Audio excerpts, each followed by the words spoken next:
Students, welcome to the demographic methods part 3. Already in the part 2 we have covered the measures of fertility, in which we have covered the CBR and GFR, the two measures.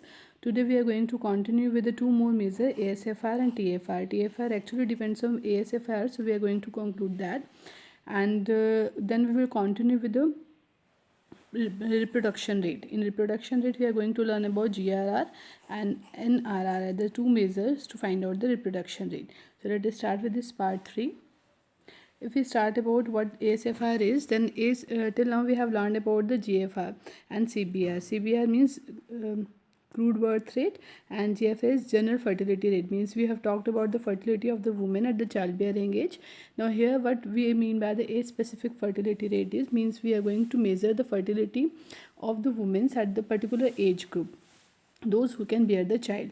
So here it can be calculated as the number of live births in a specified age group in a year divided by the total number of females in that age group in a year.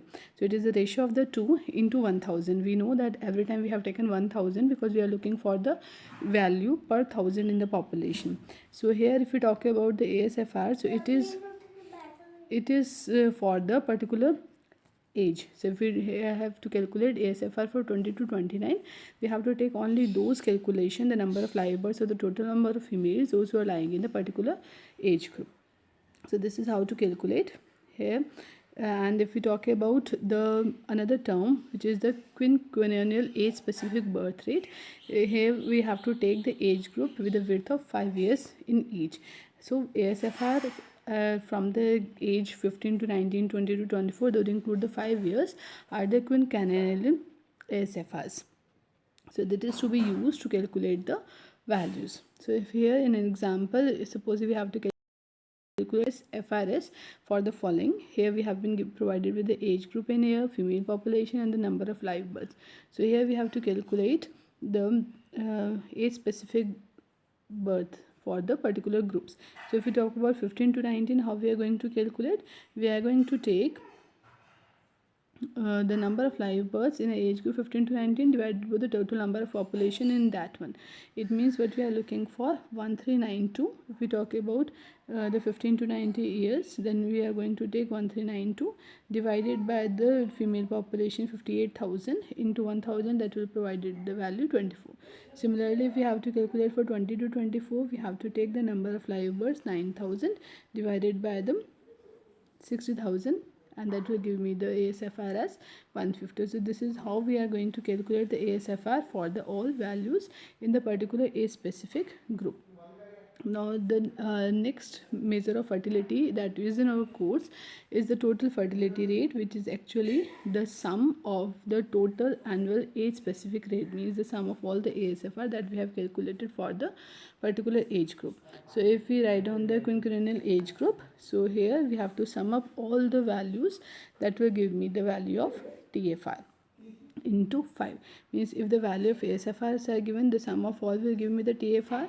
When the quinquennial age groups are given, we have to add them all and multiply by 5 to get the TFR. So this rate will give you the number of children born per 1000 women of childbearing age, provided none of these women die before the childbearing age is completed. Correct? So this is how we are going to calculate. So let us take some of the example to perform the calculation. Here if we talk about the given thing, then the age specific fertility rate for the women of childbearing age of the community are given to us. We have to compute the total fertility rate, TFR. So what we have to do, we have to just add them all and multiply by 5, because we have been provided by the quinquennial age specific fertility rate, means we have been provided by the 5 different segments. So these are the values for the 5 years, so we have to multiply them with 5 to find out the answer. So here the answer is coming as 5 into 232, which gives me 1160. Let us take another example. For the given data, we have to calculate the TFR for the given data, and we have to calculate the average number of children born to women of childbearing age. So we have been provided with the value of age in groups 15 to 90, 20 to 24, 25 to 29, and so on. These all are given from the germination period 15 to 49, and the gap is 5 years. We have been provided with the values of the female population and number of live births. So how to calculate ASFR? We have to calculate the ASFR as 60 by 1000. 60. The number of live births divided by 1000 into 1000 gives you 60. Similarly, the next value we have to take 200 divided by 2500 into 1000. So that will give me the value of 1000 into 200 divided by 2500 gives me 80. So these are all values calculated as per the formula, and the sum is coming as 407. So what we have calculated the quinquennial ACFRs. So if we add them all and multiply it by 5, so we are getting the value of the TFR. And if you note down, one more thing is being asked, that we have to calculate the average number of child born to women of the childbearing age. So how to calculate it? Here we have TFR divided by 1000. So this is the average number of children happening to the women of the childbearing age. Correct? So this is what we have done for the TFR. As a next topic, we are going to learn about the reproduction rate. So what reproduction rate and how it is different from the fertility rate, let us learn about it. Till now we have learned about the fertility rate. So fertility rates are unsuitable for giving an idea of the rate of growth of population. Why? Because what we are going for, we are taking for the fertility of the woman, and we are not checking whether the birth is of a male child or a female, means a boy or a girl is being produced. So if we talk about the reproduction rates, then here we are taking care of the number of girls or the boys being born. Why it is of importance? Because when a boy is being born, if the majority of the boys are being born, then population will decrease, because the fertility matters. And when the population will increase, it will increase if the majority of births are given for by the major of the girls are being born. Correct? And here in the reproduction rate, we are going to take care of all that. Another point to take care of is, if mortality is ignored, we may not get the correct rate of growth of population, because it ignores the death of female children before reaching the childbearing age. It might be possible that the number of girls born are known to us, but we are not taking care of that whether they have reached to the childbearing age or not. So that factor is also considered in the reproduction rate. The two measures to know about the reproduction rates are the GRR, gross reproduction rate, and NRR, net reproduction rate, that we are going to study. Let us start the GRR. GRR is defined as the measure of fertility which accounts for future mother. It means we are looking for the reproduction rate for the future mothers.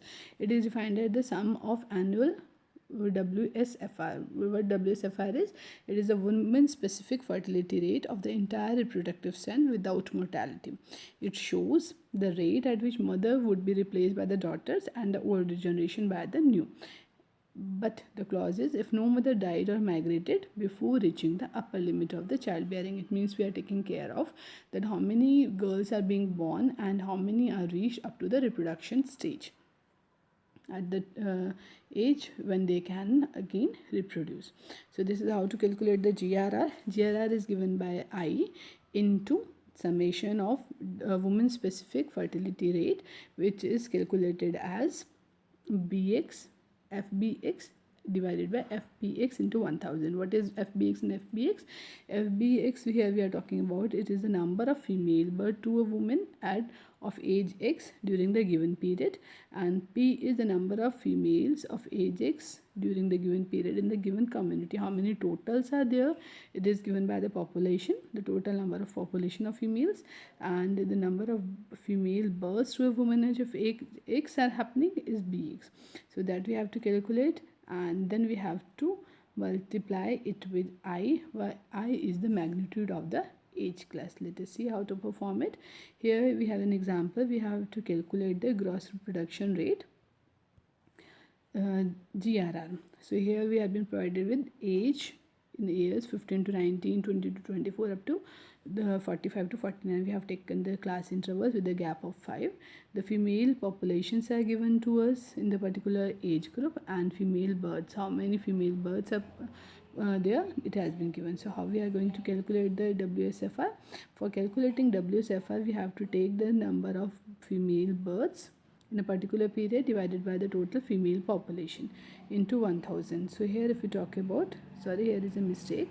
Here we have to take 20 divided by 1000 into 1000. So these two cancel out and will give the value of 20. So this is the woman specific fertility rate for the period of 15 to 19. Similarly, if we go for other calculation, we have to go for 60 by 900 into 1000. Here we have by 800 into 1000 and so on. So here we have calculated the woman specific fertility rate WSFR and we have summed them all. Now how many intervals we have? We have one, sorry.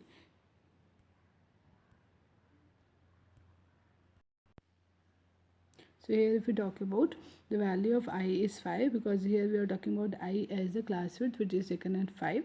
Normally we take it as 5. So what we are going to do, GRR is equal to 5 into the woman specific fertility rate which we have calculated as the sum of all these values coming as 270.5. So we have to multiply the 2 and we are getting 1352 as the female births per 1000 women of childbearing age.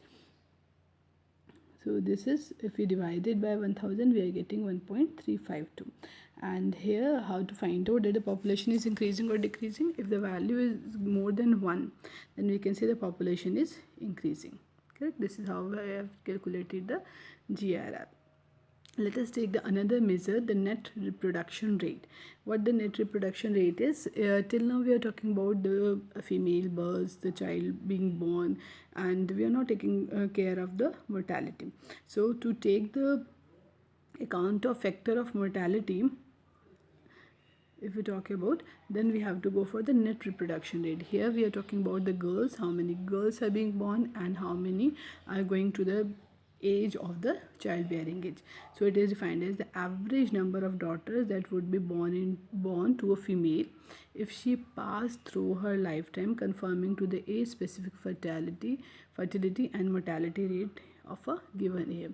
So this is how we are going to define NRR, net reproduction rate. If we talk about the formula, then it is given by the same formula that we have learned as GRR, but here one more thing is being added. If you can see, here we have taken I, means the magnitude of the age class we have written, but actually we can say it is the class width multiplied by the summation of WSFR from 15 to 49 that we have seen how we have calculated. But one more factor is there, which is the survival rate. How many are being survived or what is the rate of their survival. So this is how we are going to take this, and by the multiplication of the three factor we are going to calculate the net reproduction rate, NRR. So if we explore the formula, WSFR is already known to us as FBX divided by FBX into 1000. Here F means females and X represent the at a age specific, which age, for which age we are talking about. Correct? And again, what we are saying about the conclusion, already we have calculated the NRR, and we are saying if GRR per woman is greater than 1 and NRR per woman is less than 1, then the conclusion is population is decreasing. Might be you have listened sometimes that we are working on the childbirths, that a female should not be died at this particular period, and there should be the equal number of males as per the female child. So from where they come to know? They come to know by the calculation of all these things that the population is increasing or decreasing. So let us take an example where the net reproduction rate has to be calculated, and we are going to calculate through this example how to learn it. Here we have been given with the age specific age groups in the years are given to us. Female population is given, female birth is given, and along with one more factor is given, which is the survival rate. So if we talk about how to calculate the value of NRR, here you can see first we have calculated the WSFR. WSFR is same that we have calculated earlier, that the female births in the age specific means for 15 to 19 if you are working for. So 50 divided by 3000 into 1000. So it is giving me the value of 16.66. Again 400 into 1000 divided by 2500 give me 160, and so on. So we have calculated WSFR. This survival rate is already known to us. So what we are going to do, we are going to multiply the two. We have multiplied and getting the values, then we have done the summation. The last column is being added to find out the sum, and if I multiply this with I, means already the formula that we have learned for the GRR is I into WSFR. But here if you multiply it with the survival rate, then it gives me the value of NRR, and if we have calculated, we are getting the value of 1782.8 female births per 1000 women of childbearing age. So here if we are going to take how many female births, it is to be divided by 1000, and here if we are saying that we are getting the value of 1.7828, which is more than 1, so we can conclude that the population is increasing. Correct. So today we have learned about the measure of fertility that we have covered. Till now we have learned about GBR, crude birth rate, GBR, GFR, ASFR and TFR. Today in the reproduction rate, which is actually a part or the explored part of the fertility, we have learned about the GRR and NRR. Today we have learned this. In the next part, in the part 4 that I am going to upload, we are going to learn about the mortality. What are the measures of mortality? How we can measure specific the mortality. Under that we have 4 more things to be learned that will complete this measure. Correct. And then after in the next part, means this is our part 3 of the demographic method. In part 4 we have the mortality, and then in the part 5 we are going to learn about the life table. So be sure to go through all of your course with your syllabus. You can match, and if something is not clear to you can let me know. Correct. For the time being, thank you. Stay at home, stay healthy, and be sure to study and complete your whole syllabus, because this specifically the 6th unit contains a lot of numericals, so you have to work hard. And this formulas are very simple. We know to the BSc mathematics students it's very easy, so be sure to practice them. When you practice them, the whole unit will be very easy for you, just as we have done something in the 12th standard, or you can say relatively easier. So thank you.